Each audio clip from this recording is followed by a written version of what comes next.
Здраво на сите, јас сум читачот и се враќам со нова книжевна препорака во склоп на соработката со ЕУ за култура. Романот за кој што ќе зборувам во ова видео ќе биде дел од читачкиот клуб кој што се одржува еднаш месечно во просториите на Europe House Скопје. Овој читачки клуб е дел од активностите поврзани со наградата Вавилон и го води професорот Владимир Мартиновски.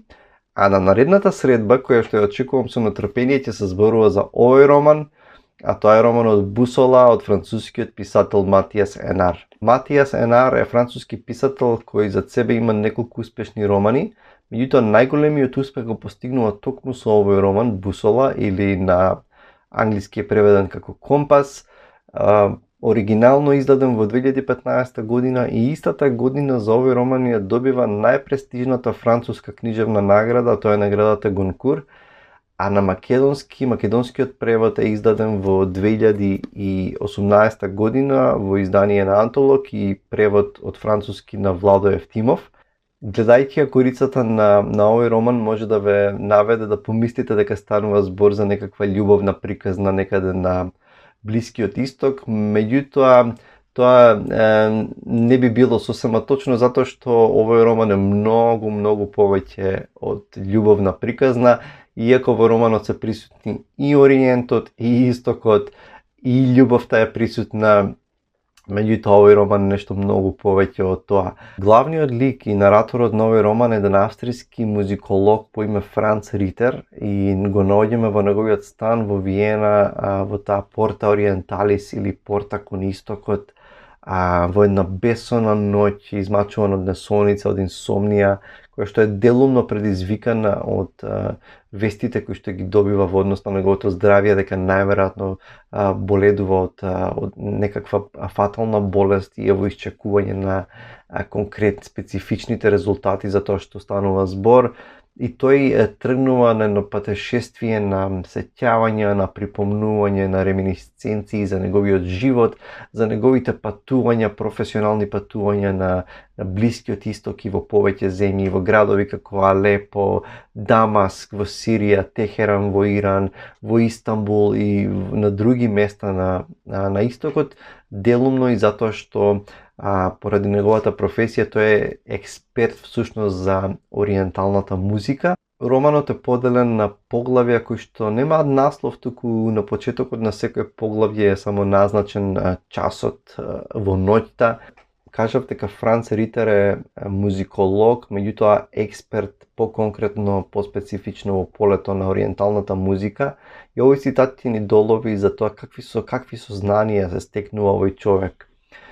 при неговите истражувања и академска работа. Европската музика во Истанбул од 19 до 20 век, Лист, Хиндемит и Барток на Босфор, од Абдулазис до Ататурк, проект што ми ја донесе истражувачката стипендија на една престижна фондација, на што бев мошне горд, и од која ќе произлезе мојот напис за братот на Доницети Џузепе, како вовед за европската музика меѓу отоманската владеачка класа. Се прашувам колкава е вредноста на тој текст денес, би рекол не многу голема. Со исклучок на возобновената биографија на оваа необична, речиси заборавена личност, која 40 години живеела во сенката на султаните и била погребана во катедралата на Бејоглу со звуците на војните маршеви што ги компонирала за царството. Војната музика несомнено е предмет на размена помеѓу Истокот и Западот, би кажала Сара. Неверојатно е колку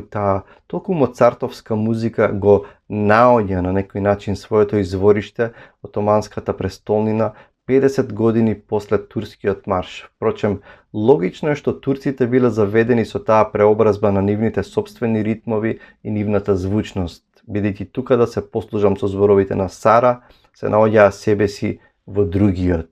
Во овој извадок ги гледаме неговите сознанија, конкретно во однос на музиката, дека меѓу Истокот и меѓу Западот постои едно меѓусебно влијание и дека не може да станува збор за никаква супериорност на една страна, на една цивилизација и култура наспроти друга. И еден важен концепт кој што е на некој начин се присутен во овој длабок, раскошен роман е идејата за ориентализмот. Сосема накратко, ориентализмот е една дисциплина, да речеме научна дисциплина од областа на општествените науки, чиј зачетник или основач е еден голем ум, голем интелектуалец, професор по литература Едвард Саид и неговата култна книга Ориентализам,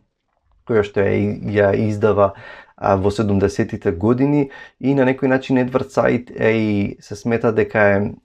основач на тие постколонијални студии кои што во конкретно во областа на општествените науки. И сосема накратко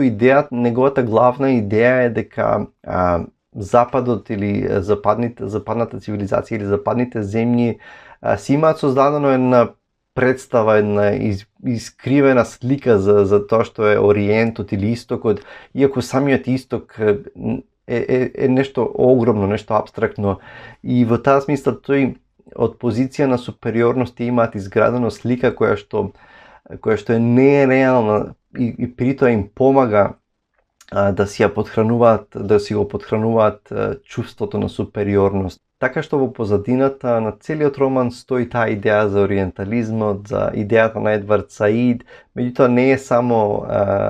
не се само сознанијата, тие културни сознанија или музички сознанија, меѓутоа тука и љубовта, како што кажав претходно, не станува збор за типична љубовна приказна, меѓутоа станува збор за една негова неостварена љубов, една жена по име Сара, која што исто така е силен истражувач со бројни трудови од областа на ориентализмот,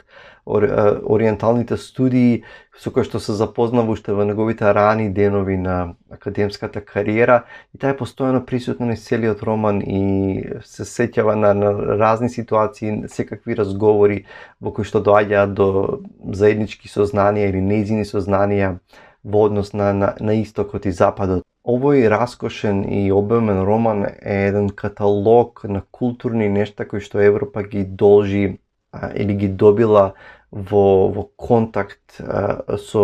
Ориентот, со Истокот, како во контакт со тој друг кој што стои наспроти нас и преку кого се гради нашиот идентитет или нашата култура. Меѓутоа, она што ми се допаѓа кај Матијас Енаре, што тоа го прави на многу фин, урамнотежен начин и не го прави со едно чувство на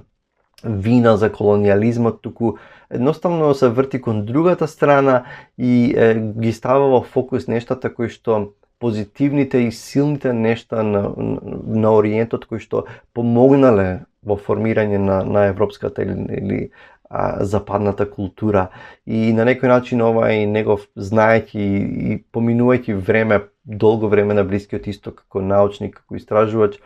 на некој начин поради трагичните ситуации и нешта, случување на Блискиот Исток, на некој начин ова е негов омаш на посвета на сите тие пријатели во тој дел од негови пријатели во тој дел од светот. За крај би рекол дека Бусола е еден раскошен, елегантен роман напишан во убав стил, со една страшна ерудиција, и ако сте љубопитни по природа и сакате да учите нови нешта, значи дали без разлика дали станува збор за други култури или вака толку голема споредба меѓу две, ајде да речам, цивилизации или култури меѓу Истокот и Западот, тогаш тука има огромен материјал и вистинско задоволство, значи референции од класичната музика, споредби меѓу музиката на Истокот, отоманската музика, персиската, западната музика, значи писатели, влијанија, значи едно вистинско уживање за сите што сакаат добра литература и кои што имаат еден став на љубопитност и желба да учат нови нешта во животот. Така што една моја голема препорака за овој роман Бусола од Матијас Енар, и се гледаме со наредното видео. Поздрав!